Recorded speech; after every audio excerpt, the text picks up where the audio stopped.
Sure. Sure. This is public funding. But as Mike said, I am retiring at the end of this year, and it's about time. It'll be 30 years. Although Brittany's 28, you started young, so I did. that's the problem. No, that's not a problem. I guess not. And as Mike said, the IR4 program, which is a big part of my program, we're looking to replace that position with somebody who can run that program. And in my hopes would be to beef up the efficacy part of my program. I do a little bit of efficacy and crop safety work now. There's a lot of people who don't do that anymore. A lot of people don't like to sort and count. And I would like a new person not only to run the IR4 Specialty Crops Research and Registration Program and do residue studies through the IR4 program, but also pick up the ball and do a lot more efficacy work. Because you need efficacy and crop safety data before you can get a product into the IR4 program to get it, to do the residue work, to get a label. And we have a bottleneck with the efficacy work. So that's our hope, and as Mike said, we were hoping to have a whole year of transition with this new person. So, he can he or she can follow, shadow me and, go to all the meetings and meet all the right people, but that's not going to happen, especially there's no money to do that.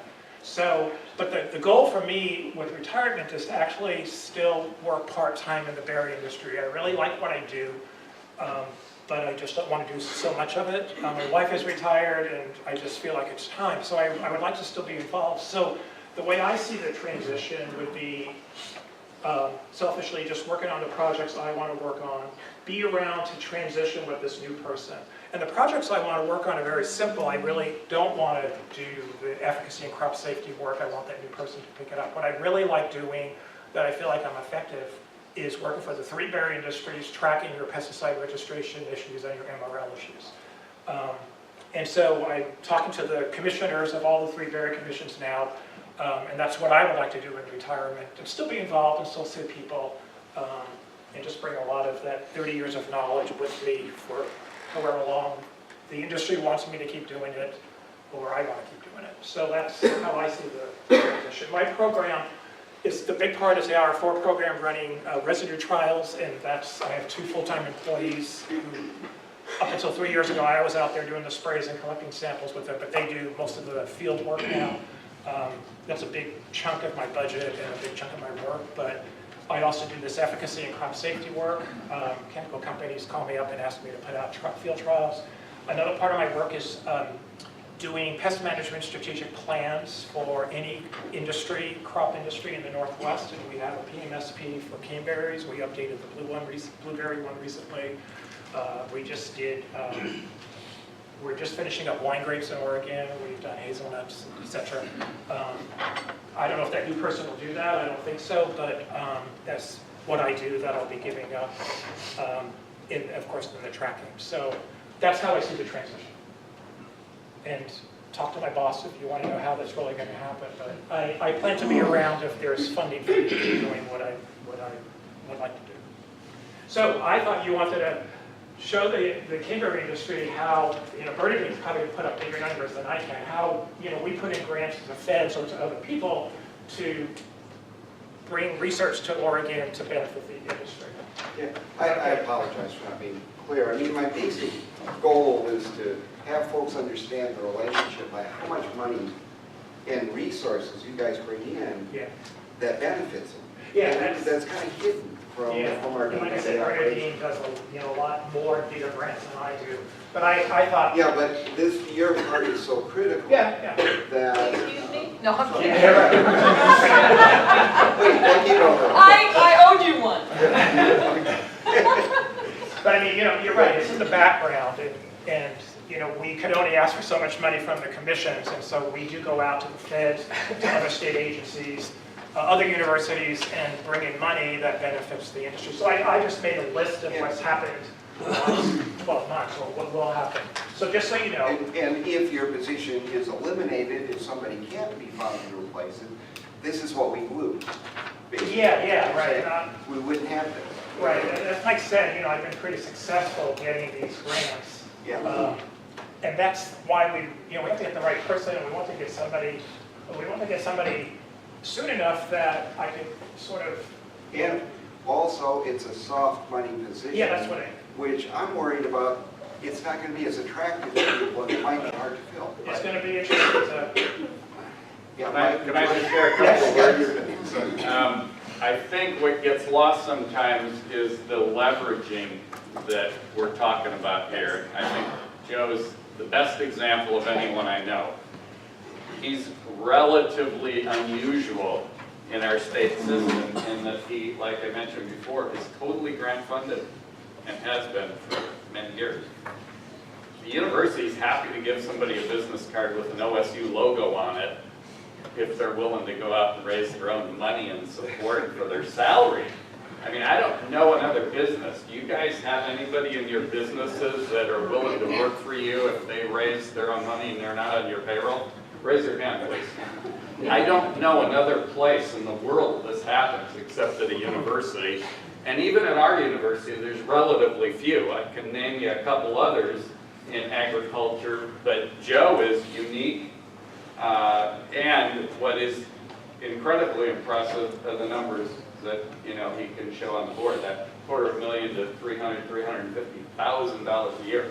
That's leveraging. And so what we're talking about here is, like at North Willamette, the state of Oregon, Oregon State University, has about $800,000 to $850,000 they invest every year in salaries. Bernadine has state funding that supports her salary. She doesn't have to go out and raise her own salary. Everybody else at the research center, our faculty, are state funded. Joe is different. So that's why, and that's the point I think Tom is making, it's a very precarious situation because without somebody in the chair writing the grants, and you might talk a little about that cycle because once the season's over in the fall, you start writing grants for the next year. So it's kind of like you can't just turn the faucet off and then turn it back on whenever you want.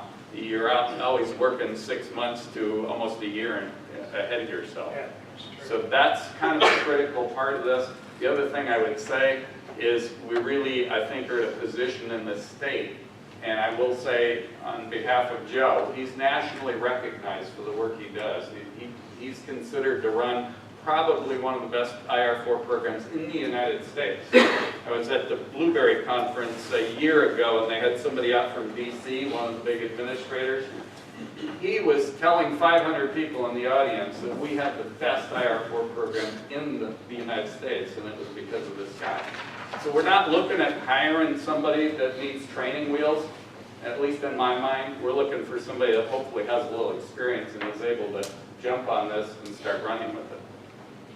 Well, Mike's making me sound a lot better than I am.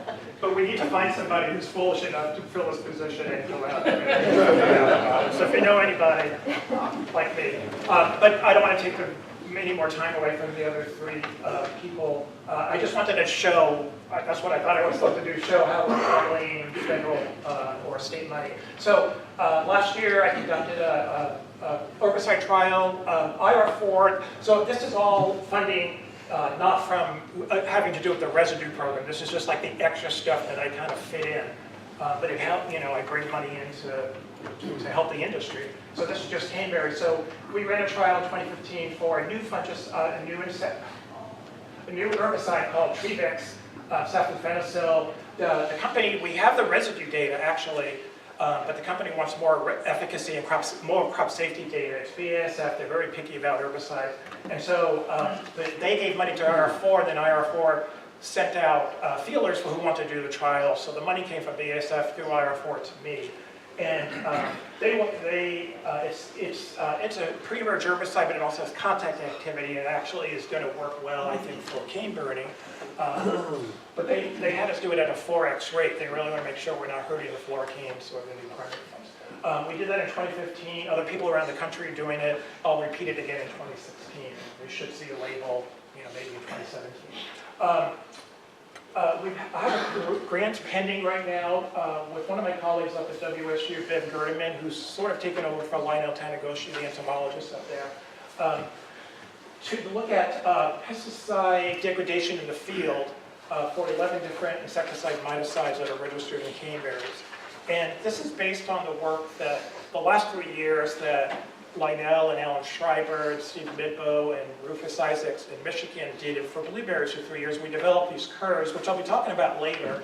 I think the caneberry industry decided they needed something like that because it can help you determine how many days you need to wait to pick fruit to get into a certain foreign market.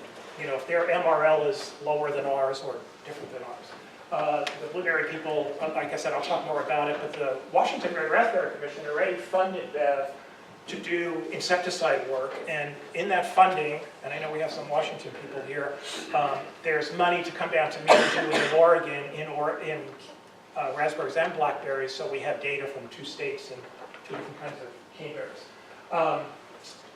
But at the same time, Bev and I put a grant in, a federal grant through the USDA Foreign Ag Service task grant. Task stands for Technical Assistance for Specialty Crops. And their focus is to help U.S. crops be exported overseas and remove trade barriers. And one of the trade barriers are MRLs, which everybody knows about if you've heard me talk before. So sometimes we can't use a product, or if we do use it, we can't ship it to, let's say, Japan because their MRL is lower than ours. So the second one will happen with Bev for just insecticides.